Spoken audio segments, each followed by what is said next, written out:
एक सवाल है जो हम सबको कहीं न कहीं परेशान करता है। क्या हम अपनी जिंदगी में जो किरदार निभाते हैं, वो हमारे काबू में है? या फिर वो किरदार ही हमें काबू में कर लेते हैं? अब जरा रुकिए। इस बात का मतलब ये बिल्कुल नहीं है कि हमें नकली या बनावटी बनना है। नहीं, ये असल में एक बहुत गहरी बात है, एक रणनीतिक सोच। ये जो विचार है ना कि जीवन एक नाटक की तरह है, यही आज की हमारी पूरी बातचीत की चाबी है। इसका मतलब बस इतना है कि कभी-कभी सामाजिक दुनिया में आगे बढ़ने के लिए हमें ये समझना पड़ता है कि हमसे किस भूमिका को निभाने की उम्मीद की जा रही है। तो आज के इस सफर में हम क्या-क्या देखने वाले हैं? पहले हम ये समझेंगे कि ये दुनिया एक मंच की तरह कैसे है। फिर हम जानेंगे कि जब भूमिकाएं हम पर हावी हो जाती हैं तो क्या होता है।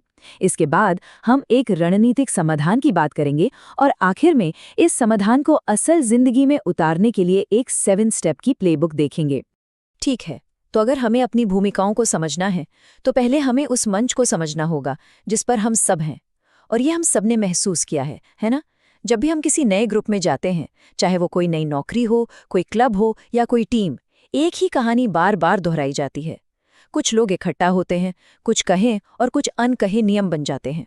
और बहुत जल्द एक पदानुक्रम, एक हायरार्की बनने लगती है। यही वो अदृश्य ढांचा है जो तय करता है कि हमें कैसा बर्ताव करना है। तो ये सामाजिक भूमिका आखिर है क्या? देखिए, ये बस कुछ उम्मीदों का एक सेट है। ये वो स्क्रिप्ट है जो हमें बताती है कि कैसे बर्ताव करना है ताकि ग्रुप ठीक से चल सके। जरा सोचिए, सरकार में राष्ट्रपति और सलाहकार होते हैं, कंपनी में सीईओ और मैनेजर होते हैं, और स्पोर्ट्स में हमेशा एक कोच और एक कप्तान होता है। ये सिर्फ टाइटल नहीं है, ये असल में व्यवहार करने के लिए पहले से लिखी हुई स्क्रिप्ट्स हैं, और यही चीजें पूरे सिस्टम को बिखरने से बचाती हैं। लेकिन यहाँ एक बहुत बड़ा लेकिन है। क्या होता है जब हम अपनी भूमिका में इतने खो जाते हैं कि हम ये भूल ही जाते हैं कि हम सिर्फ अभिनय कर रहे हैं? और यही सवाल हमें इस पूरी कहानी के स्याह पक्ष की तरफ ले जाता है। ये वो पल है जब भूमिका इंसान पर पूरी तरह हावी हो जाती है। तो आखिर होता क्या है जब किरदार कलाकार पर हावी होने लगे? ये सवाल हमें एक बहुत ही गंभीर कॉन्सेप्ट की ओर ले जाता है, जिसे लूसिफर इफेक्ट कहा जाता है। मनोवैज्ञानिक फिलिप जिम्बार्डो ने असल में इसका एक नाम भी दिया है। वो इसे लूसिफर इफेक्ट कहते हैं। ये एक ऐसी डरावनी प्रक्रिया है जिसमें बिल्कुल भले अच्छे लोग, जब उन्हें सही तरह के हालात और दबाव में रखा जाता है, तो वो पूरी तरह से कुछ और ही बन सकते हैं। 1971 का स्टैनफोर्ड जेल एक्सपेरिमेंट इसका एक भयानक उदाहरण है कि ये सब कितनी तेजी से हो सकता है। उन्होंने स्वस्थ सामान्य कॉलेज के छात्रों को लिया और बस सिक्का उछालकर उन्हें या तो गार्ड बना दिया या कैदी। और ये सुनिए, सिर्फ 2 दिनों के अंदर, सिर्फ 2 दिन में कैदियों की मानसिक हालत बिगड़ने लगी और गार्ड क्रूर और आक्रामक हो गए। हालात की ताकत ने, उस भूमिका की ताकत ने उनके असली व्यक्तित्व को पूरी तरह से कुचल दिया था। जरा इस बात पर एक पल के लिए गौर कीजिए। ये एक्सपेरिमेंट पूरे 2 हफ्ते यानी 14 दिन तक चलना था। उन्हें इसे सिर्फ 6 दिनों में ही बंद करना पड़ा, क्योंकि हालात इतने जहरीले और मनोवैज्ञानिक रूप से हानिकारक हो गए थे। यहाँ तक कि जो मुख्य रिसर्चर थे जिम्बार्डो, उन्होंने खुद माना कि वो भी जेल सुपरिंटेंडेंट की अपनी भूमिका में खो गए थे। ये दिखाता है कि ये हालात कितने ज्यादा शक्तिशाली हो सकते हैं। और ये सिर्फ लैब में होने वाली कोई चीज नहीं है। हमने इसे अबू गरैब जेल कांड के साथ असल दुनिया में होते देखा। वो सैनिक जिनका ऐसा बर्ताव करने का कोई इतिहास नहीं था, वे बिल्कुल भयानक काम कर रहे थे। तो क्यों? खैर, सड़ा हुआ बैरल सिद्धांत कहता है कि ऐसा नहीं था कि वो सब सड़े हुए सेब थे, बल्कि बैरल खुद, यानी कि सिस्टम, वो हालात, वो भूमिका ही सड़ी हुई थी। उस भूमिका का दबाव इतना ज्यादा था कि उसने बस अंदर मौजूद हर किसी को बिगाड़ दिया। ठीक है, तो ये तो हुई समस्या, और ये वाकई एक डरावनी समस्या है। लेकिन, और ये एक बहुत बड़ा लेकिन है, एक समाधान है। हमारा स्रोत हमें नियंत्रण वापस पाने के लिए एक शक्तिशाली रणनीति देता है, और इसे कहते हैं कॉन्शियस रोल प्ले या सचेत भूमिका अभिनय। ये सब इस बारे में है कि हम जिस भी सिस्टम में हैं, उसमें अपनी भूमिका को होश में रहकर निभाना सीखें और अपनी असली पहचान को कभी भी उस भूमिका में घुलने ना दें।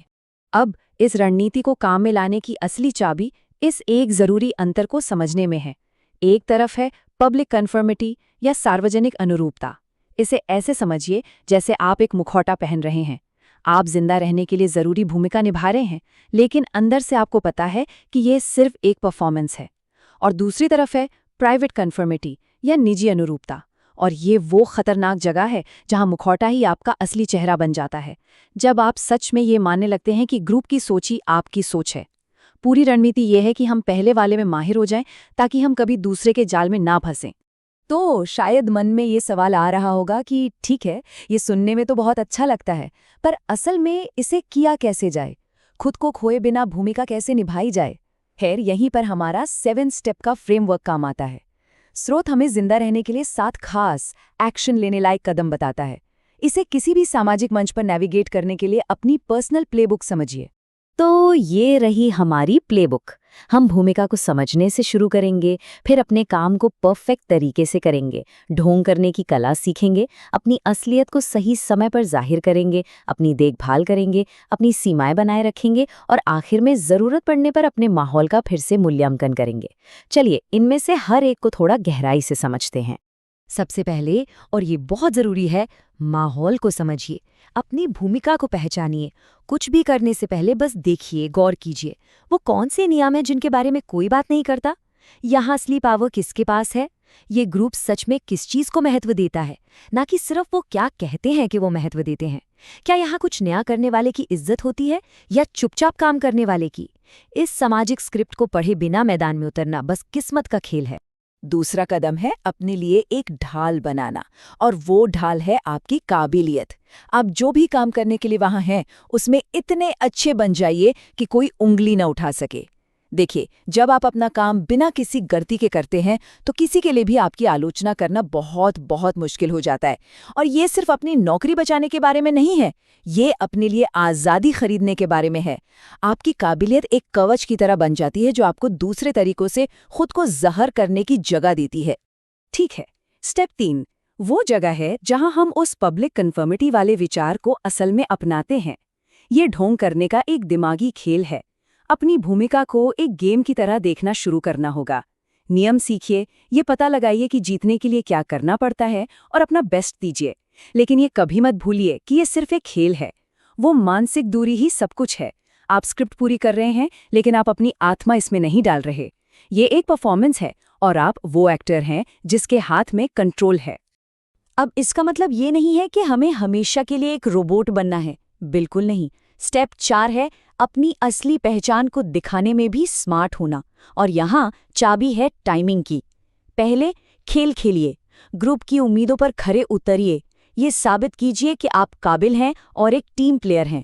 ऐसा करके आप विश्वास बनाते हैं, आप सामाजिक पूंजी कमाते हैं, और एक बार जब आप अपने लिए वो सुरक्षा की नींव बना लेते हैं, तब आप धीरे धीरे अपनी असल शख्सियत को सामने लाना शुरू कर सकते हैं। और ईमानदारी से कहूं तो ये सब करने में बहुत मेहनत लगती है। होश में रहकर भूमिका निभाने में बहुत दिमागी और मनोवैज्ञानिक ऊर्जा खर्च होती है। ये थका देने वाला हो सकता है, और इसीलिए स्टेप 5 बहुत जरूरी है। इससे कोई समझौता नहीं हो सकता। भूमिका निभाने के बाद अपनी देखभाल करनी ही होगी। जब आप दिन के लिए उस मंच से उतरते हैं, तो आपको ऐसी आदतें बनानी होंगी जो आपको आपके असली स्व से फिर से जोड़ें। शायद ये कोई हॉबी हो, जिम जाना हो, या बस उन दोस्तों से बात करना हो जो आपको वैसे ही जानते हैं जैसे आप हैं। जो भी हो, वो मुखौटा उतारने और रिचार्ज होने के लिए ये करना जरूरी है। अब आता है शायद सबसे ज़रूरी कदम, अपनी सीमाएं बनाए रखना। और इसकी शुरुआत इस एक सवाल से होती है, वो कौन सी नैतिक लक्ष्मण रेखा है जिसे आप कभी पार नहीं करेंगे, चाहे कितना भी दबाव क्यों ना हो। यही आपका लंगर है। यही वो चीज़ है जो आपको बह जाने से रोकती है, जब ग्रुप आपको उस दिशा में धकेलने की कोशिश करता है जहां आप नहीं जाना चाहते। और ये हमें 7वें और आखिरी कदम पर लाता है। अपने माहौल का फिर से मूल्यांकन करने के लिए हमेशा तैयार रहना होगा, क्योंकि कभी-कभी जीतने का एकमात्र तरीका होता है खेल में हिस्सा ही न लेना। अगर आप चारों ओर देखते हैं और महसूस करते हैं कि आप एक सड़े हुए बैरल में हैं, तो आपको बाहर निकलने की एक रणनीति की जरूरत है, और स्रोत इस बारे में बहुत स्पष्ट है। बाहर निकलने की ये योजना गुप्त रूप से बनानी होगी। अगर ग्रुप को भनक लग गई कि आप निकलने वाले हैं, तो वो आपके खिलाफ हो सकते हैं। तो आप सतह पर अपनी भूमिका निभाते रहते हैं, लेकिन अंदर ही अंदर आप चुपचाप और सावधानी से अपने भागने की योजना बना रहे हैं। तो इन सब बातों का निचोड़ क्या है? बड़ा आइडिया ये है कि एक भूमिका निभाना नकली होना नहीं है, बल्कि ये सर्वाइवल के लिए एक रणनीतिक टूल है। एक समझदार इंसान जानता है कि ग्रुप को कैसे समझना है, अपना काम परफेक्शन के साथ कैसे करना है, और इस सब के दौरान उस मुखौटे के पीछे अपनी असली पहचान की रक्षा कैसे करनी है। पूरा मकसद है एक्टर बनना, होश में, जागरूक और नियंत्रण में। कभी भी सिर्फ वो किरदार मत बनिए जिसे कोई और मंच पर इधर-उधर धकेल रहा हो।